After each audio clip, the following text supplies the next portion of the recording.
Assalamualaikum warahmatullahi wabarakatuh. Waalaikumsalam warahmatullahi wabarakatuh. Bismillahirrahmanirrahim. Alhamdulillahi rabbil alamin. Wassalatu wassalamu ala ashrafil anbiya'i wal mursalin. Sayyidina wa maulana Muhammadin وعلى آله وأصحابه المجاهدين الطاهرين أما بعد. Saudara-saudara kaum muslimin seiman dan sekeyakinan yang berbahagia. Pada suatu hari seketika sedang berkumpul dengan para sahabat, Rasulullah pernah memberikan peringatan. Beliau bersabda, yushiku an tada'a alaikumul umamu kama tada'al akanatu ala qas'atiha. Pada suatu saat nanti akan datang di tengah-tengah kamu wahai umat Islam, di mana orang-orang lain di sekeliling kamu akan bersatu mengerubungi kamu seperti bersatunya orang-orang mengerubungi makanan di atas meja hidangan. Akan datang satu saat nanti di mana kondisimu dikepung sedemikian rupa, yang barat mau menerkam, yang timur mau menghantam, yang selatan mau menginjak-injak, yang utara pun akan menjelajah. Kondisimu seperti makanan di atas meja hidangan. Sebagian sahabat merasa heran dan terkejut, lalu mereka bertanya, amin qillati nahnu yawma idzin ya Rasulullah. Apakah jumlah kami pada waktu itu sedikit ya Rasul? Kami sampai dikepung sedemikian rupa? Beliau menjawab, bal antum yawma idzin katsir. Sama sekali tidak. Kamu tidak sedikit pada saat itu. Bahkan jumlahmu sangat banyak. Kamu adalah mayoritas. Walakinnakum ghusa'un ka ghusa'is sail. Tetapi keadaanmu saat itu persis seperti buih di lautan. Banyak tetapi centang perenang. Banyak tetapi tidak punya daya dan kekuatan.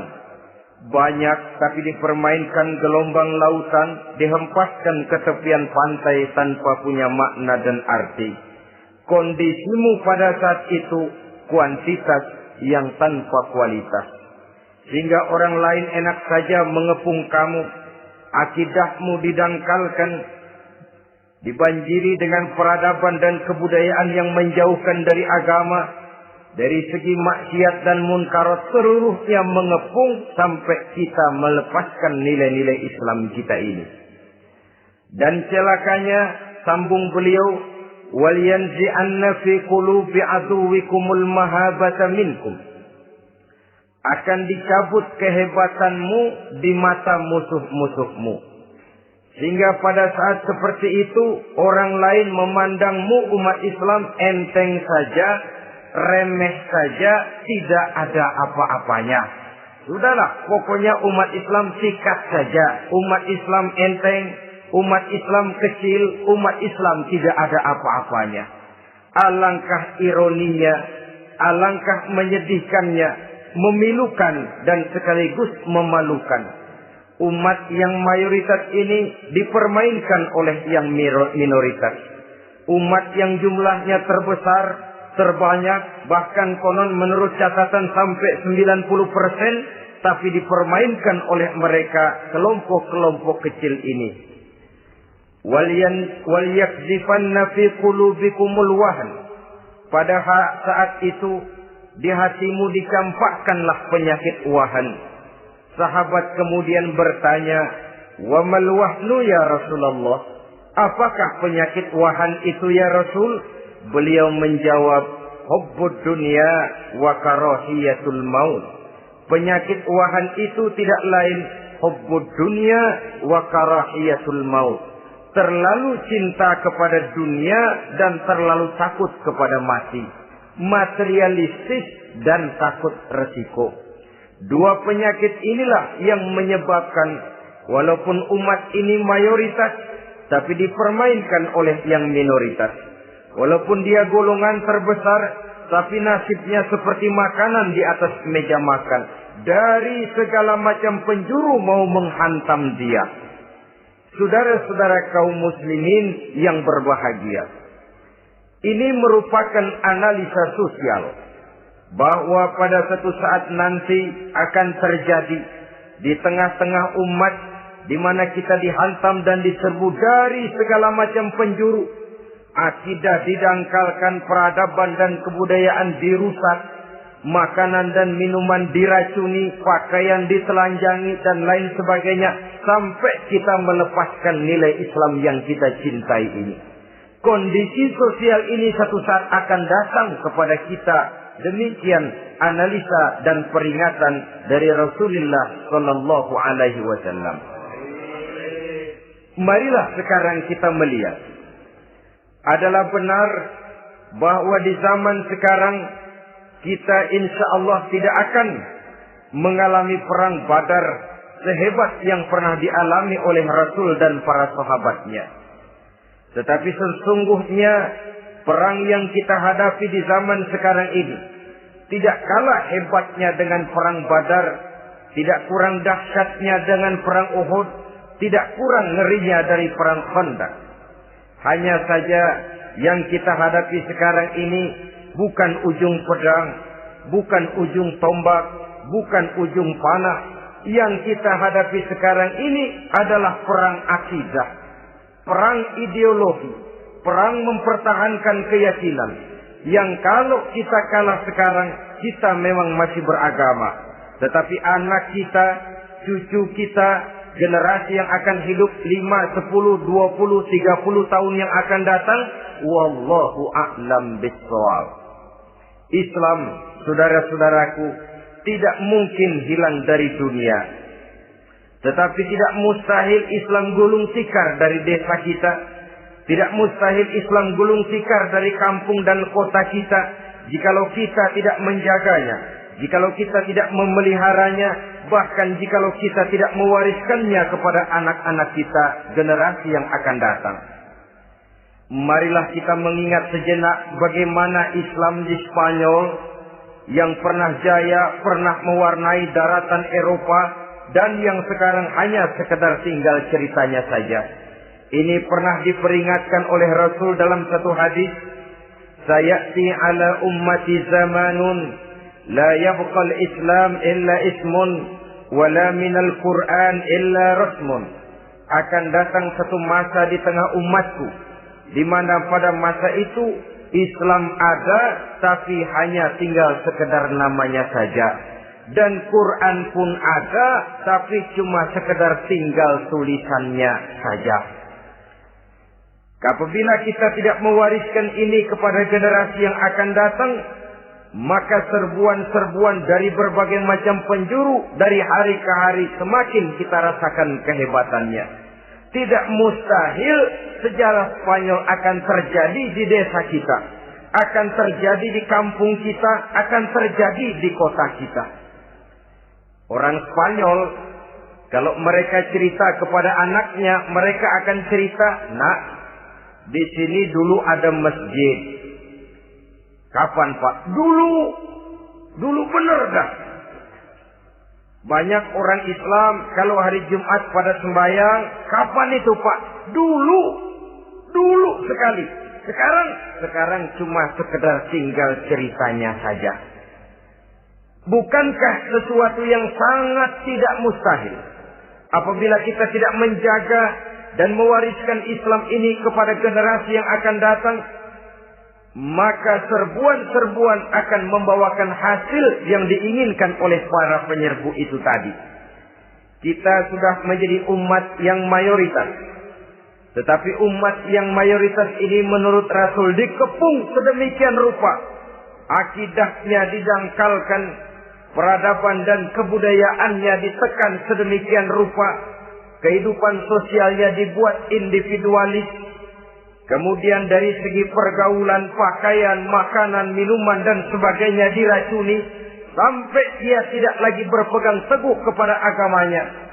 Dan dikala itu hilang kehebatan umat ini di mata musuh-musuhnya. Orang lain memandang kita ringan saja, enteng saja, satu umat yang sudah kehilangan wibawa. Padahal konon kabarnya kita mayoritas, tapi enak saja dikutak-kutik orang lain. Dan dikala itu di hati kita merajalela penyakit uahan. Penyakit uahan itu apa? Pertama, hubbud dunia, terlalu cinta kepada dunia. Terlalu cinta kepada dunia yang menyebabkan kita lupa. Lupa akan tanggung jawab dan kewajiban. Lupa meneruskan dan mewariskan Islam kepada generasi yang akan datang.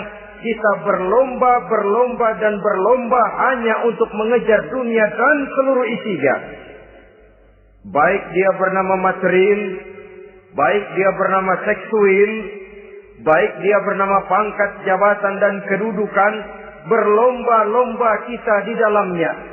Sampai tercampaklah penyakit hubbud dunia di dalam hati ini. Berurat dan berakar dunia itu, sulit dan berat kita berpisah daripadanya. Akibatnya kemauan untuk berbuat demi dan atas nama agama sangat sulit terwujud di dalam kehidupan ini. Yang kedua, karahiyatul maut, terlalu takut kepada mati. Baik mati ajal, mati dalam artian yang sebenarnya, baik mati usahanya, baik mati karirnya, baik mati pangkat dan jabatannya. Sehingga dengan demikian akibatnya jatuhlah kita menjadi umat yang kehilangan wibawa di mata orang lain. Saudara-saudara kaum muslimin rahimakumullah. Saya katakan tadi, perang yang kita hadapi di zaman sekarang adalah perang akidah. Perang menghadapi peradaban dan kebudayaan yang menghancurkan moral daripada anak-anak kita. Perang menghadapi banjirnya maksiat dan munkarat. Yang di tengah-tengah itu, di samping berkewajiban menjaga diri dan keluarga, kita pun juga berkewajiban menjaga anak-anak kita generasi yang akan datang. Mengarahkan dan mendidik mereka sesuai dengan yang dikehendaki oleh Allah Subhanahu wa ta'ala. Oleh sebab itu, pada pertemuan kali ini yang akan saya bicarakan ialah bagaimana idealnya seorang muslim lebih dahulu memberikan pendidikan kepada anak-anaknya. Di tengah satu situasi dan kondisi di mana serbuan datang silih berganti melanda dan menghantam umat Islam, kemana anak-anak kita ini harus kita arahkan? Karena kita orang tua mempunyai tanggung jawab. Anak adalah amanah. Menyia-nyiakan amanah adalah dosa. Dan dosa itu merupakan satu dosa yang besar. Bahkan orang tua bisa saja masuk neraka kalau tidak bertanggung jawab tentang anak-anaknya. Satu riwayat menjelaskan ada orang soleh. Ngajinya cukup. Sholatnya cukup. Puasanya cukup. Zakatnya cukup. Di mana ada majelis taklim hadir. Baca Quran hobi. Fitnah orang tidak pernah. Di akhirat setelah disidang dia ternyata lebih banyak kebaikannya daripada kejahatannya. Maka dia pun diperintahkan dan dipersilahkan masuk ke dalam surga. Giliran anaknya disidang. Biang okem nih anak. Ditanya, siapa Tuhanmu? Tidak tahu. Siapa nabimu? Tenyaho. Apa kitabmu? Ora gelem. Kamu pernah sholat?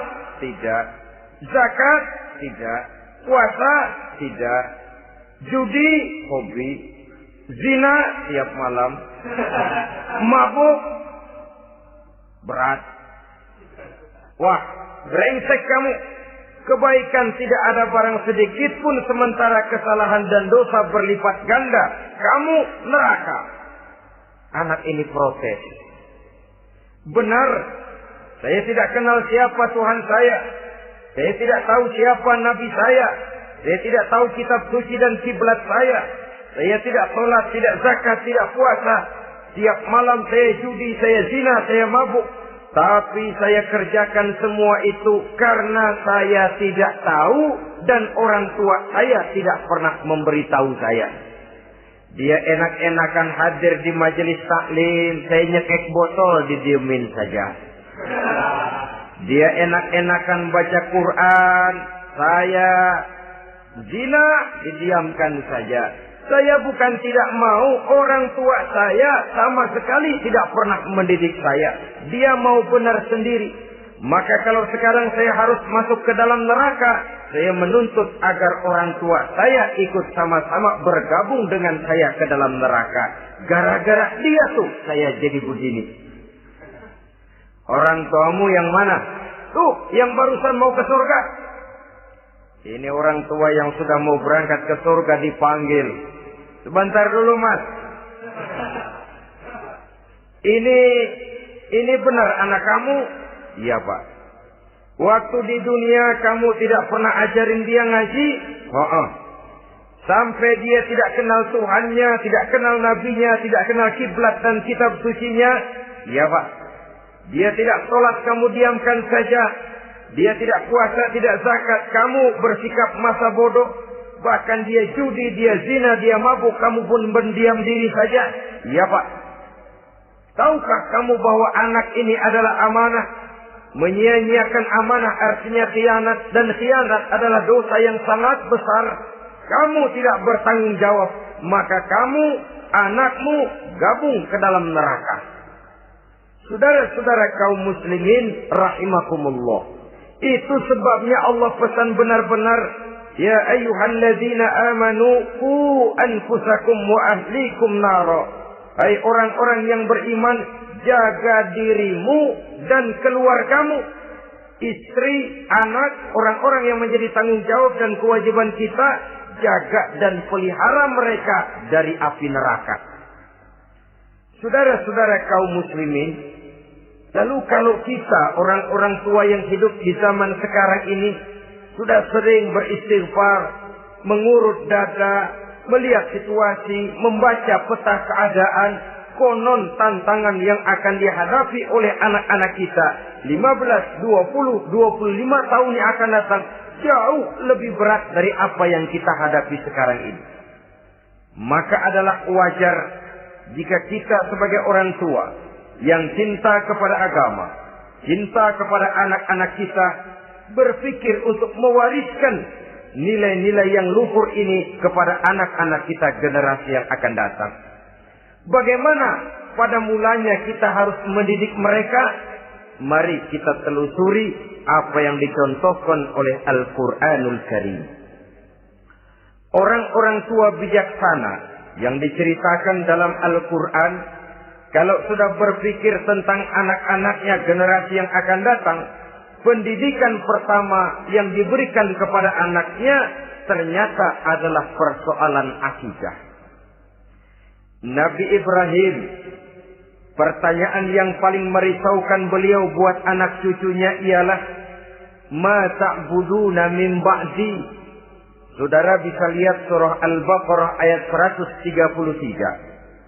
Anak-anakku, kalau pada satu saat nanti aku, ayahmu ini sudah tidak ada lagi, meninggalkan kamu semua, meninggalkan kehidupan dunia ini, ma ta'buduna min ba'di, apa yang akan kamu sembah nak kalau ayah sudah tidak ada lagi? Jikalau ayahmu sekarang masih rajin ke masjid, melakukan rukuk dan sujud, i'tikaf dan membaca Quran, kalau satu saat ayahmu meninggalkan dunia ini, masihkah engkau mau ke dalam masjid? Masihkah engkau rukuk dan sujud? Masihkah engkau i'tikaf? Ma ta'buduna min ba'di, apa yang akan kamu sembah kalau aku ayahmu tidak ada lagi nak? Ditanamkan bukan hanya keyakinan bertauhid, sekaligus juga menyembah kepada Allah yang kita yakinkan dengan tauhid itu tadi. Bukankah berbeda dengan kita kebanyakan orang tua sekarang? Kita tidak pernah berpikir ma ta'buduna min ba'di. Kalau bapak tidak ada, kamu nyembah apa nak? Kita orang tua sekarang pagi-pagi malah berpikir ma ta'kuluna min ba'di. Kalau bapak nggak ada, kamu nanti makan apa nak? Bukan nyembah apa yang kita pertanyakan. Bukan nyembah apa yang kita khawatirkan. Makan apa nak? Maka yang dicari lalu sekolah-sekolah yang bonafit. Yang tidak peduli apakah itu merusak imannya, mematikan akidahnya, menghancurkan keyakinannya. Yang penting ada jaminan hari depan bisa dapat lapangan kerja. Akibatnya berduyun-duyun orang-orang tua muslim menyekolahkan anaknya di sekolah-sekolah yang bukan Islam, yang nyata-nyata membahayakan akidahnya. Dididik dengan kultur dan budaya yang bertentangan dengan nilai-nilai agamanya. Bukankah ini berarti merelakan anak untuk dikafirkan? Bukankah ini artinya menyerahkan anak untuk ditulis menurut selera para pendidik yang tidak sesuai dengan nilai akidah yang dimilikinya? Mengapa kita tidak berpikir seperti Nabi Ibrahim yang sebelum memberikan pendidikan kecerdasan, sebelum pendidikan matematika, IPS, PSBB dan disiplin ilmu lainnya, yang pertama ditanamkan ma ta'buduna min ba'di. Kalau ayahmu tidak ada, kamu menyembah apa nak? Menyembah Allah, apa nanti malah menyembah harta? Menyembah Allah, apa nanti malah mendewa-dewakan pangkat dan jabatan? Menyembah Allah, apa malah nanti menyembah alam? Itu yang dikhawatirkan Nabi Ibrahim kepada generasi yang akan datang.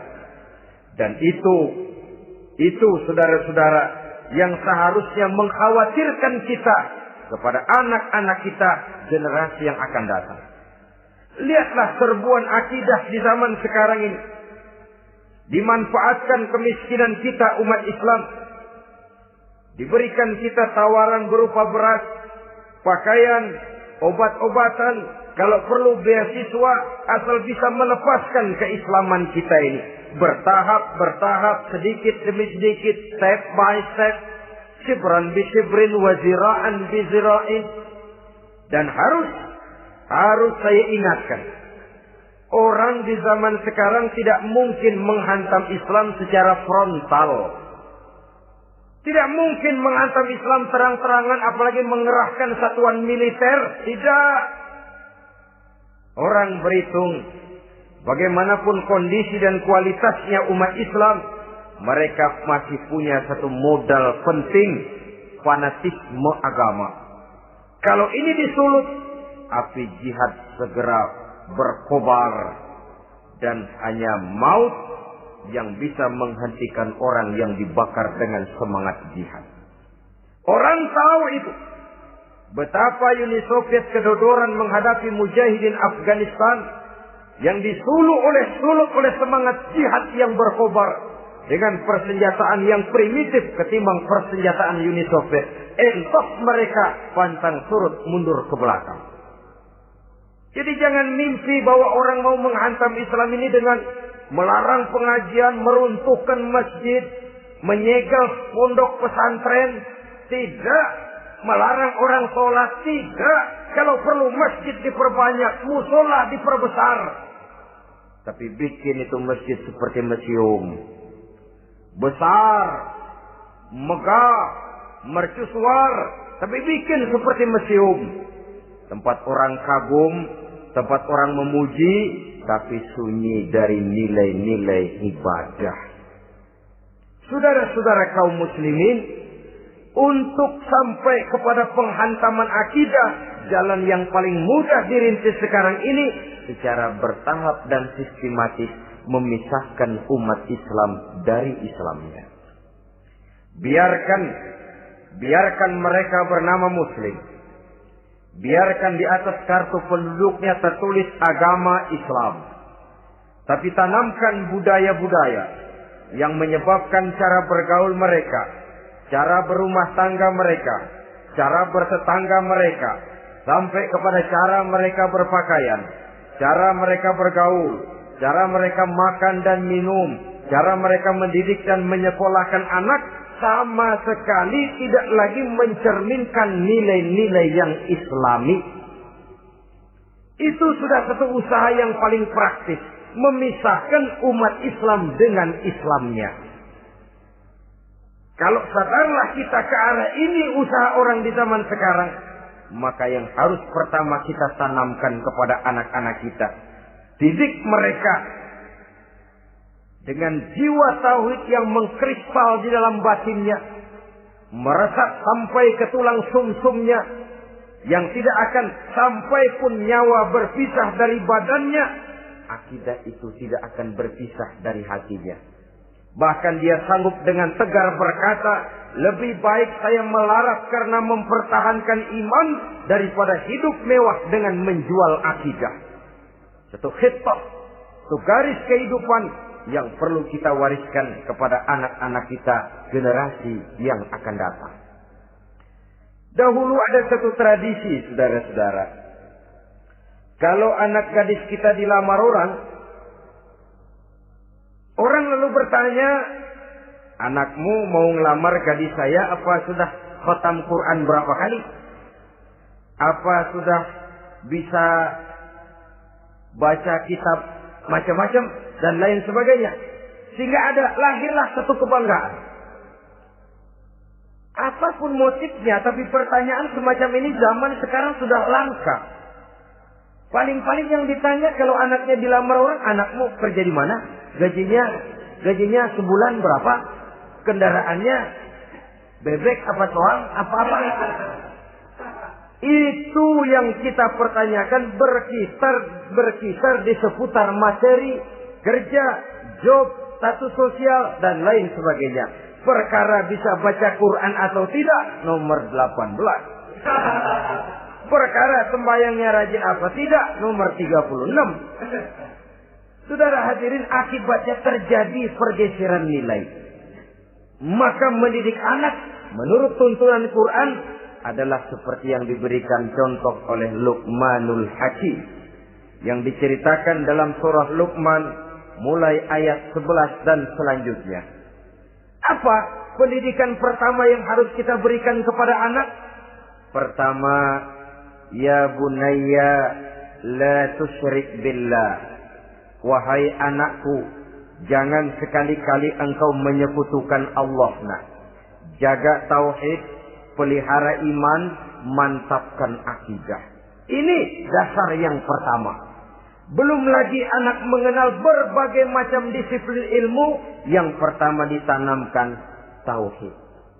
Ini yang mendasari kehidupan. Ini yang akan menjadi mewarnai dan menjadi warna dari kepribadian seseorang. Sentuhan jiwa tauhid di dalam diri si anak. Belum lagi sempat dia kenal yang lain. Yang pertama yang kita tanamkan, kita wariskan, kita berikan, la tusyrik billah. Jangan sekali-kali menyekutukan Allah. Nah, kalau ini sudah tertanam, ini sudah merupakan satu fondasi yang kuat. Selebihnya nanti tinggal melihat bakat si anak, kemana dia harus dididik ini. Yang terpenting nilai iman lebih dahulu tanamkan. Dan untuk menghancurkan nilai keimanan, saudara-saudara, saya katakan, ingatkan kepada hadis di awal tadi, dikepung kita dari berbagai macam penjuru agar bisa melepaskan nilai-nilai iman dan keyakinan. Proses pendangkalan akidah, ditanamkan keraguan kepada agama, ditanamkan rasa malu beragama. Sholat malu, baca Quran malu, berangkat ke masjid malu, pakai jilbab malu. Ditanamkan rasa malu beragama. Sehingga bertahap sedikit demi sedikit kita mulai berpisah dengan kehidupan beragama. Ditanamkan hal yang sedemikian rupa dari berbagai macam penjuru. Dihantam akidah. Akidah kuat. Dihantam dari segi peradaban dan kebudayaan. Diperbanyaklah peradaban dan kebudayaan yang bukan mendekatkan kita dengan agama, malah mendekatkan kita dengan neraka. Menjauhkan kita dari agama, menjauhkan kita dari nilai-nilai luhur yang diwariskan oleh orang-orang tua kita terdahulu. Adalah kewajiban kita yang pertama, mendidik anak, menanamkan roh, jiwa, dan semangat tauhid di dalam diri mereka. Saudara-saudara kaum muslimin rahimakumullah. Kenapa kita lebih dahulukan menanamkan jiwa, roh, dan semangat tauhid ini kepada anak-anak kita? Pertama, kita tidak hanya ingin sekedar mempunyai anak yang pintar, tetapi lebih daripada itu kita pun ingin mempunyai anak yang benar. Segala macam disiplin ilmu, segala macam bentuk penalaran ilmiah dan pengisian intelektualitas manusia mungkin di satu sisi akan membuat dia pintar, tapi di sisi lain belum tentu akan membuat dia benar.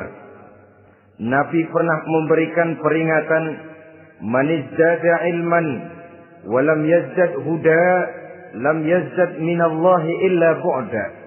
Orang yang hanya bertambah ilmu pengetahuannya, tapi tidak bertambah hidayah dari Allah, tidak makin mantap keimanannya, maka seluruh nilai-nilai ilmunya hanya akan menjauhkan dia dari Allah Subhanahu wa Ta'ala.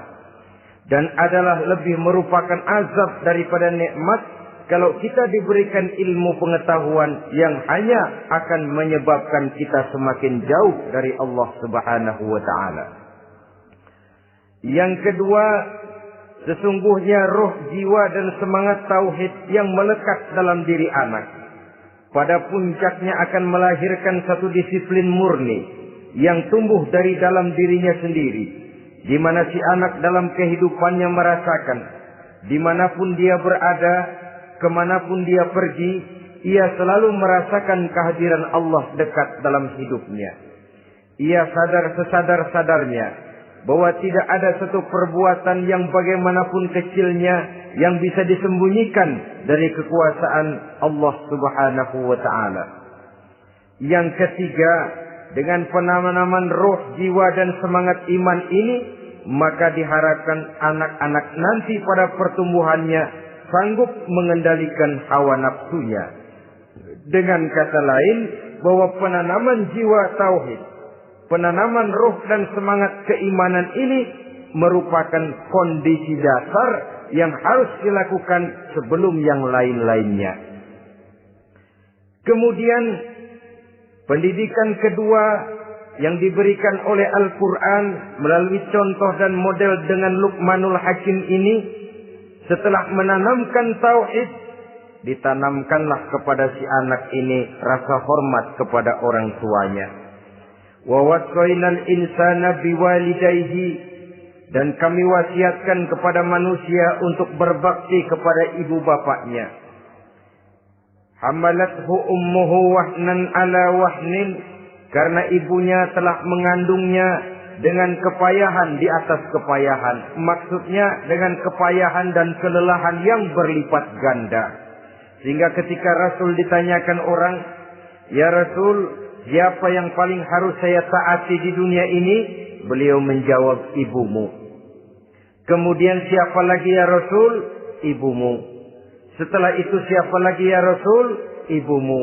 Dan kemudian, "Siapa ya Rasul?" "Bapakmu." Ibu, ibu, ibu, bapak. Bahkan al-jannatu tahta aqdamil ummahat, surga berada di bawah telapak kaki ibu. Bagaimana menanamkan rasa hormat kepada orang tua di hati anak? Tentu yang pertama, bagaimana orang tua bisa memberikan keteladanan. Marilah kita sebagai orang-orang tua ini menyadari bahwa sebelum anak kenal sekolah dasar, sebelum anak kenal TK, ibtidaiyah, sanawiyah, sampai kepada perguruan tingginya, yang pertama dia kenal adalah lingkungan rumah tangganya, gurunya adalah ibu bapaknya. Di sini berlakulah apa yang dinamakan keteladanan. Keteladanan jauh lebih berhasil daripada sekedar teori-teori yang muluk. Keteladanan jauh lebih berhasil daripada berbagai macam indoktrinasi dan penataran.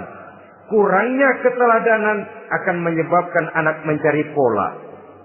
Apabila kita orang tua ini tidak bisa memberikan keteladanan yang baik kepada anak-anak kita, maka pada suatu saat anak-anak akan menganggap enteng dan kehilangan wibawa kita sebagai orang tua di mata mereka.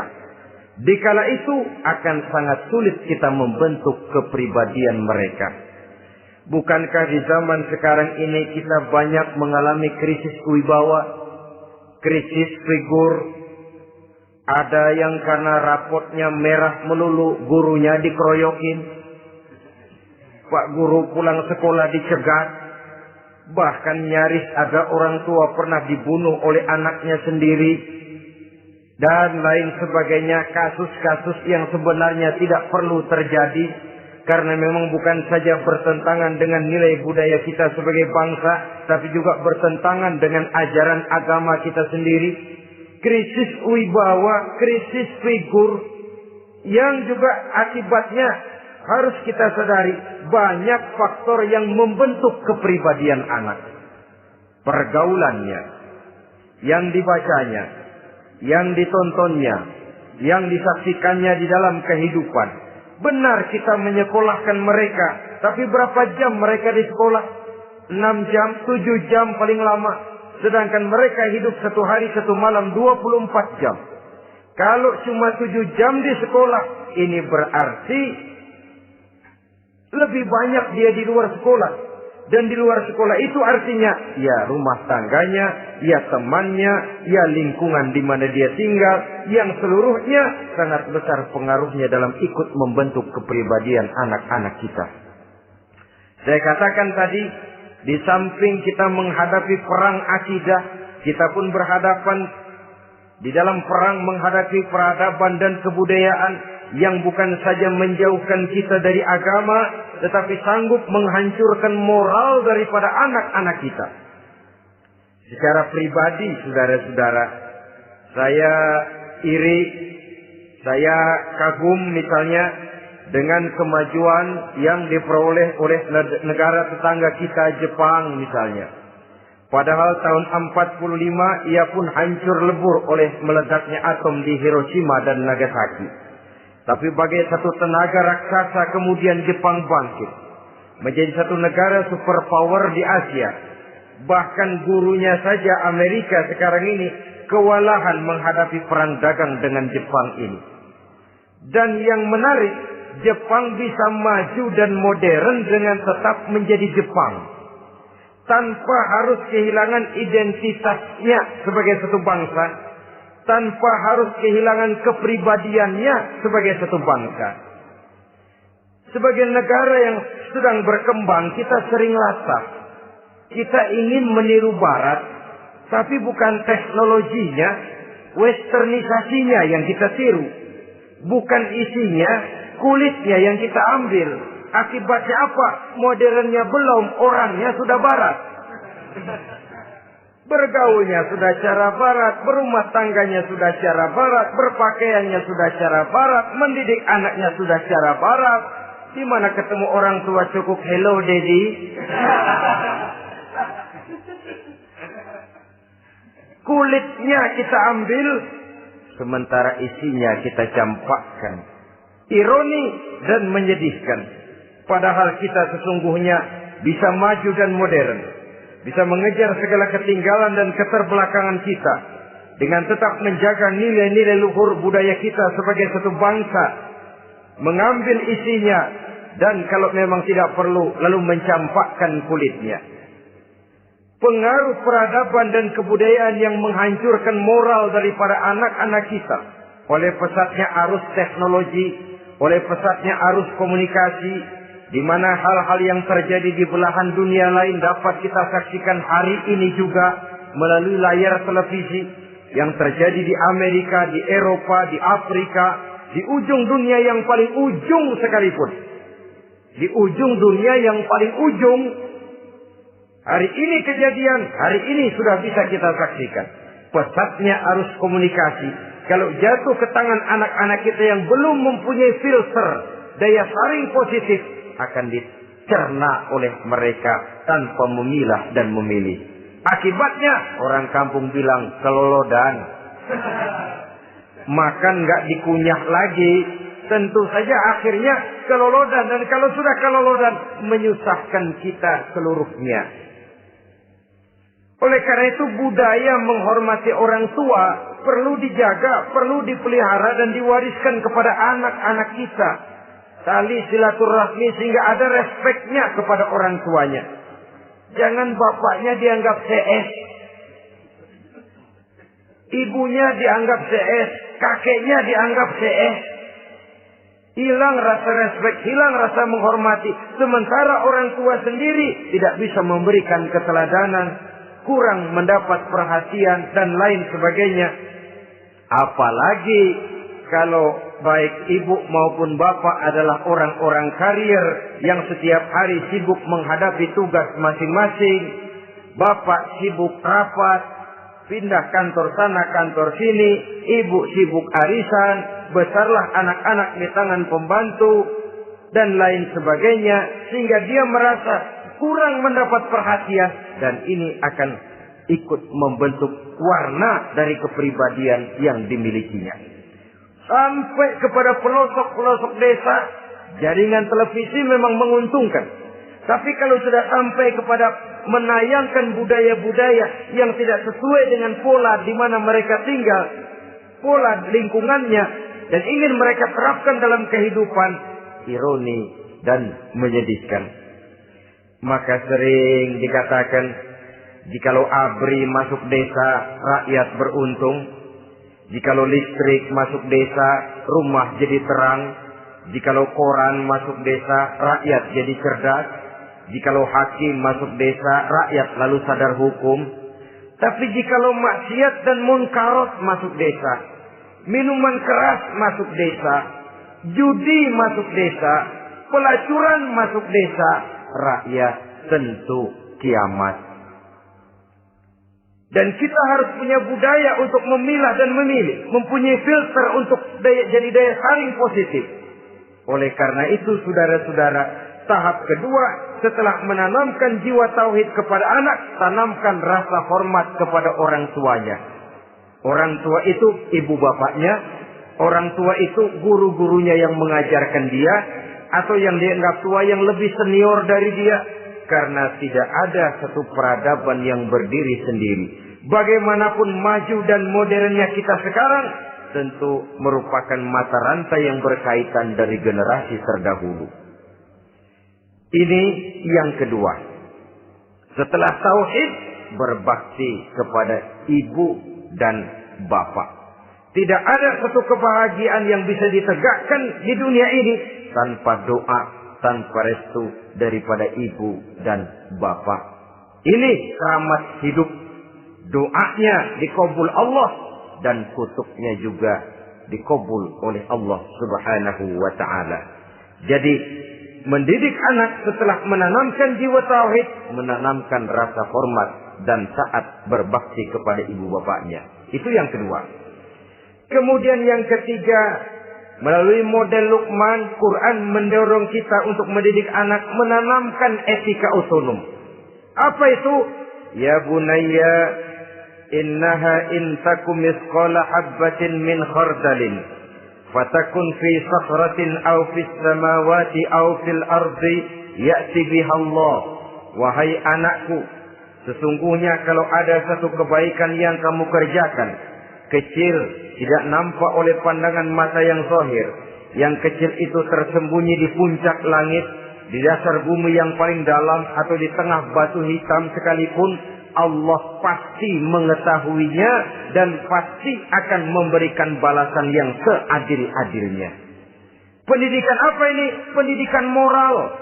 Menanamkan etika otonom. Nah, kau berbuat baik jangan karena dilihat orang. Kau tidak mau melakukan kejahatan jangan cuma karena ada polisi. Kalau ada polisi kau tidak mau jahat, kucing juga begitu. Coba lihat kucing. Taruh ikan asin di piring kaleng, tongkrongin. Aduh, kucing kalem, sopan, tenang. Sedikit kita lengah, habis ikan digarap. Tapi ditanamkan satu kesadaran, kemanapun kau pergi, apapun yang kau kerjakan, tersembunyi di tengah batu, di dasar bumi, di puncak langit, Allah pasti tahu. Dalam bahasa yang ringan, Kita ini diawasi oleh 2 hiperkomputer yang maha sensitif. Produksi langit, mereknya Rockheed dan Asid. Itu komputer yang sangat peka dan sensitif. Jangankan kita berbuat, kita berniat baik saja, komputer sudah nyatet sendiri. Inilah yang orang sekarang namakan waskatna, pengawasan malaikat. Kalau hidup sudah merasa diawasi oleh malaikat, waskat berhasil. Tapi kalau waskat sudah diawasi malah nekat, itu yang gagal. Atau yang diawasi dan yang mengawasi sama-sama sepakat, itu juga bisa cincai. Saudara-saudara kaum muslimin rahimakumullah. Waskat dalam pengertian kita muslim, bagaimana hidup ini merasakan diawasi oleh malaikat. Intelektualitas yang tinggi sekalipun, IQ yang nilainya plus sekalipun, disiplin ilmu yang bagaimanapun banyak yang memenuhi benak kita, tanpa diiringi oleh etika otonom, orang sering mencari celah dan kesempatan. Mencari celah dan kesempatan. Tapi kalau sudah merasa, kemanapun saya pergi, dimanapun saya berada, kebaikan bagaimanapun sekecilnya saya lakukan, toh Allah pasti akan memberikan balasan. In khairan fa khairun, wa in syarran fa syarrun. Jikalau baik, baik balasan yang kita terima. Jikalau jahat, jahat kejahatan yang kita terima.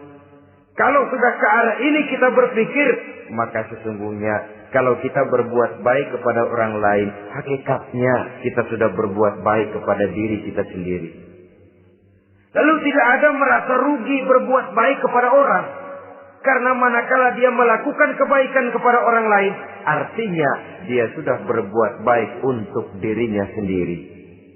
Jadi setelah tauhid, kemudian berbakti kepada ibu bapak, yang ketiga baru pendidikan tentang akhlak, tentang moral. Pola ini yang sering terlupakan oleh kita. Bahwa bagi kita itu pendidikan tidak lain upaya mencerdaskan otak anak. Jangan sampai sebab ini kelihatannya pembangunan makin maju, persaingan hidup makin tajam, tensi ekonomi semakin tinggi. Sementara jumlah tenaga kerja dengan lapangan kerja yang tersedia jauh dari mencukupi.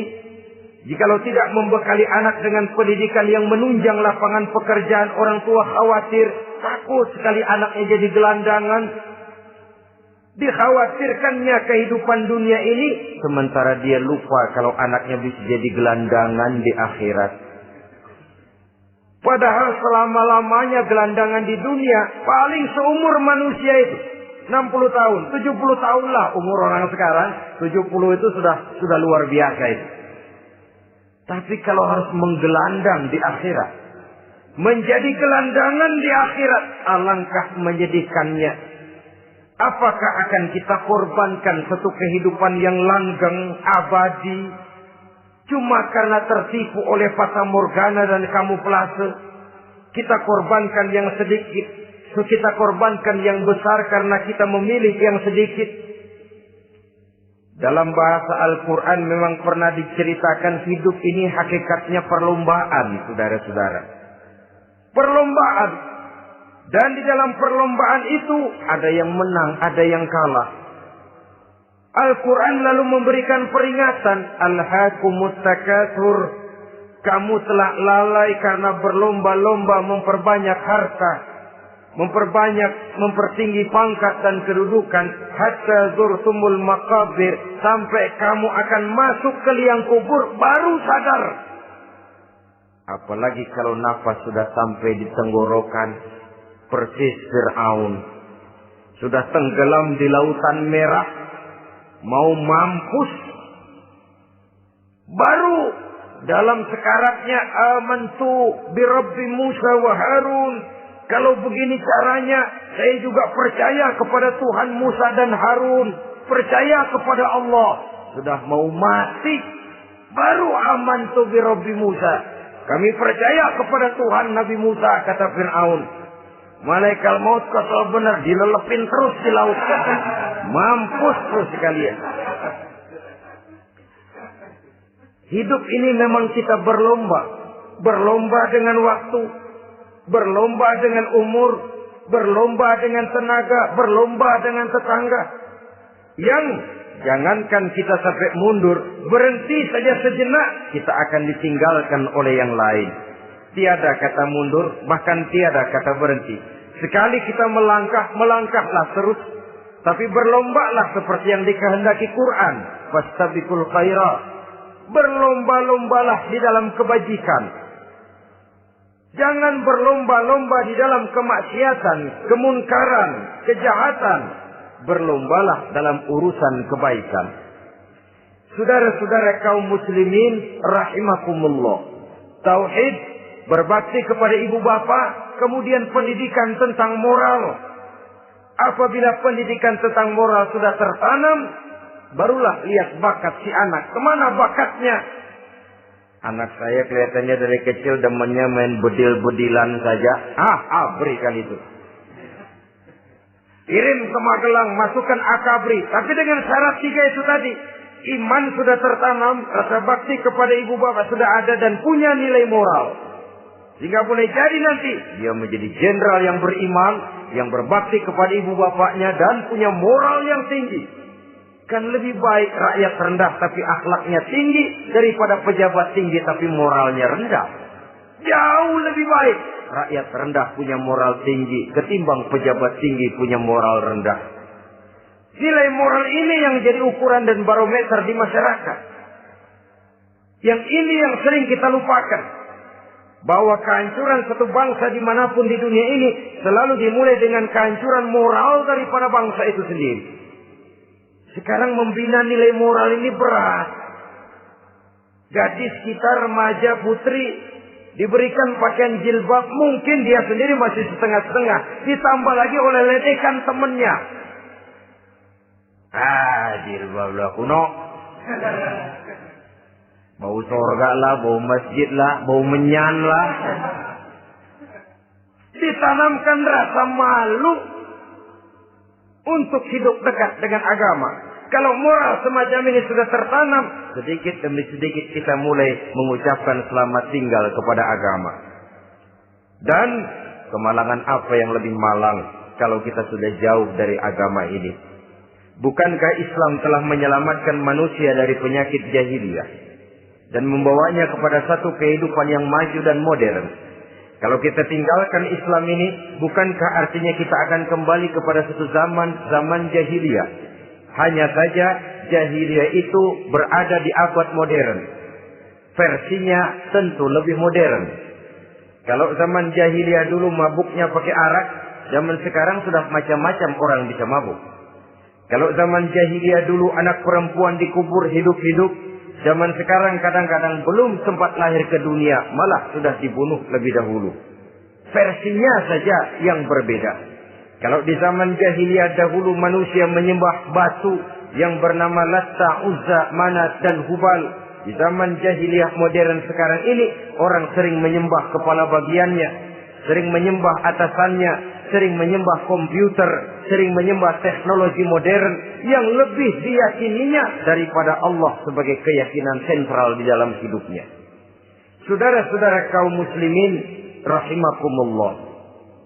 Jadi yang ketiga, nilai moral yang ditanamkan kepada anak-anak kita supaya dia bisa menghadapi tantangan-tantangan hidup yang semakin berat ini dengan tetap berpegang teguh kepada nilai-nilai moral yang diwarnai oleh jiwa keimanannya yang bersumber dari ajaran agamanya.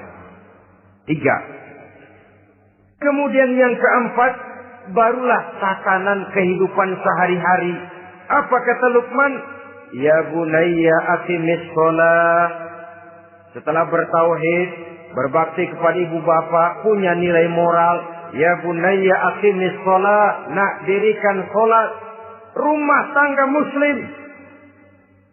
Anak berumur 7 tahun sudah berani meninggalkan salat. Kata Nabi, pukul. Bukan untuk menyakiti, untuk mendidik. Karena sayang kepada anak. Saudara-saudara, kita khawatir betul kepada anak. Kalau dia pulang dari sekolah, buru-buru kita sebagai orang tua bertanya, sudah makan nak? Sudah istirahat nak? Tapi jarang kita sebagai orang tua melontarkan, sudah sholat nak? Bahkan kita bisa memberikan sugesti kepada anak. Nah, kalau kau naik kelas 1 sampai naik ke kelas 2, bapak beliin sepeda. Tamat SD nak, motor. Tamat SMP nak, ke Bali juga. Tamat SMA nak, Singapura. Saudara-saudara, tapi kalau untuk urusan sholat misalnya, kita tidak pernah memberikan sugesti kepada anak-anak kita. Nah, kalau kau hafal Fatihah lengkap dengan artinya, bapak beliin sepatu. Nah, kalau kau bisa sholat dengan baik, cukup syarat rukunnya, bapak beliin sepeda. Ada rangsangan, ada sugesti yang membuat anak lebih tergerak untuk hidup dalam suasana keagamaan. Ya bunayya aqimis sholat, nak dirikan sholat. Sebab ini sandaran vertikal yang paling langsung antara manusia dengan Tuhannya. Menyadari bahwa sepanjang yang bisa dilakukan oleh manusia hanyalah berusaha dan berusaha. Dan kepastian sepenuhnya ada di tangan Allah. Dengan sholat kepribadianmu diperteguh. Dengan sholat sandaran vertikalmu kepada Allah diperkuat. Dan pada waktunya nanti Al-Quran memberikan bimbingan. Hendaklah minta tolong kepada Allah dengan sabar. Dan tetap mendirikan sholat. Ya bunayya aqimis sholat. Setelah itu, wa'mur bil ma'rufi wanha 'anil munkar. Tegaklah membina yang ma'ruf. Tegaklah mencegah yang munkar. Ini sikap hidup. Sudah. Sholat tadi tugas hidup. Lalu sikap hidup. Tampil di tengah masyarakat, membina yang ma'ruf, mencegah yang munkar sesuai dengan kesanggupan masing-masing. Bukankah setiap kita kepingin punya anak yang bermanfaat? Setidaknya bagi keluarganya, syukur kalau bisa bagi lingkungannya, bagi masyarakat, bangsa dan negaranya. Dan satu di antara tanda orang yang bermanfaat, kalau dia bisa hidup menjadi penganjur yang ma'ruf, dan pencegah yang munkar. Dan itu kalau tidak ada hidayah, sulit orang mau melaksanakan itu. Sebab apa? Ada kecenderungan belakangan ini di mana agama dianggap urusan pribadi. Sehingga orang lalu sering bilang, jangan bawa-bawa agama dah, itu kan bukan urusan agama. Ini sudah ciri berpikirnya sekuler. Jangan bawa-bawa agama. Agama urusan pribadi. Artinya orang mau sholat mau enggak, jangan bilang apa-apa dah. Urusan dia sendirian. Dia mau puasa dia enggak. Merdeka saja. Urusan pribadi. Agama bukan persoalan pribadi. Apalagi jika sudah menyangkut amar ma'ruf dan nahi munkar. Siap menegakkan yang baik. Mencegah yang munkar. Untuk tegaknya satu masyarakat yang diwarnai oleh kebaikan. Dan terhindar dari segala macam kejahatan. Dan terus ayat-ayat selanjutnya mencerminkan sikap hidup. Namun yang intinya cara mendidik anak yang baik. Yang dicontohkan oleh Al-Quran dengan Luqmanul Hakim sebagai model. Pertama, tanamkan tauhid. Yang kedua, tanamkan rasa hormat dan berbakti kepada ibu bapaknya. Yang ketiga, tanamkan moral, nilai akhlak yang tinggi. Setelah itu yang keempat, biasakan hidup dalam suasana keagamaan. Kontrollah sholatnya. Kontrollah baca Qur'annya. Kontrollah puasanya di bulan Ramadan. Ajaklah anak-anak sholat berjamaah. Sehingga dengan demikian dia terbiasa oleh satu suasana yang mendekatkan dia dengan nilai agamanya. Dari sana diharapkan nilai-nilai ilmu yang didapatnya dari bangku sekolah akan menciptakan keseimbangan dengan yang ditanamkan oleh orang tuanya dalam bentuk yang dijelaskan oleh surah Luqman itu tadi. Sehingga apabila keseimbangan ini terwujud akan menjalin keseimbangan dalam pola berpikir. Dan keseimbangan dalam pola berpikir akan melahirkan keseimbangan dalam perbuatannya. Terwujudlah kita harapkan insan yang fid dunya hasanah wa fil akhirati hasanah. Inilah harapan kita semua. Mudah-mudahan Allah memberikan kekuatan kepada kita untuk mewariskan nilai-nilai yang baik kepada generasi yang akan datang. Sehingga esok harus lebih baik daripada hari ini. Dan lusa harus lebih baik daripada hari esok. Terima kasih atas perhatian saudara. Mohon maaf atas segala kekurangan. Usikum wa nafsi bitaqwallah. Wassalamualaikum warahmatullahi wabarakatuh.